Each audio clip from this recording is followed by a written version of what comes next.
The island of dolls. ఈ పేరు మీరు ఎప్పుడైనా విన్నారా?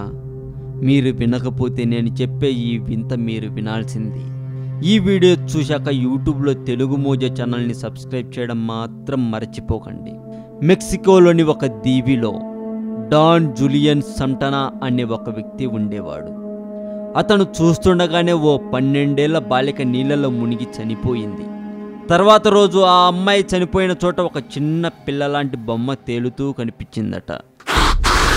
జూలియన్ ఆ బొమ్మను తీసుకొచ్చి దీవిలోని ఒక చెట్టుకు వేలాడదీశాడు. అంతటితో ఆ సమస్య తీరిపోయింది అనుకొని మళ్ళీ రోజు వచ్చి చూశాడు. ఆ నీటిలో ఆ అమ్మాయి చనిపోయిన ప్లేస్లో మరొక బొమ్మ తేలాడుతుంది. కంగారు పడ్డాడు, భయపడ్డాడు. చివరికి తేరుకొని ఆ బొమ్మను కూడా తీసి పక్కన చెట్టుకు వేలాడదీశాడు. ఇలా తాను బ్రతికున్నంత కాలం అలా బొమ్మలు తేలాడడం, అతను తీసి చెట్టుకు వేలాడతీయటం ఇలా జరుగుతూ వచ్చింది. చివరికి అతను కూడా ఆ పాప చనిపోయిన ప్లేస్లోనే చనిపోయాడు. ప్రస్తుతం ఆ ప్లేస్లో కొన్ని వేల బొమ్మలతో ఆ దీవి ఉంది.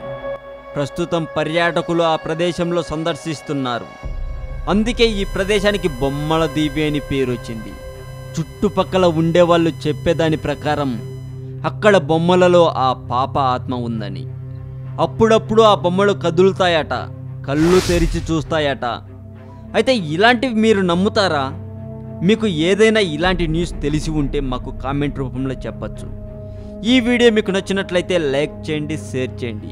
ఈ వీడియో మీద మీ కామెంట్ కూడా పోస్ట్ చేయవచ్చు. మరింత సమాచారం కోసం సబ్స్క్రైబ్ చేయండి తెలుగు మోజో.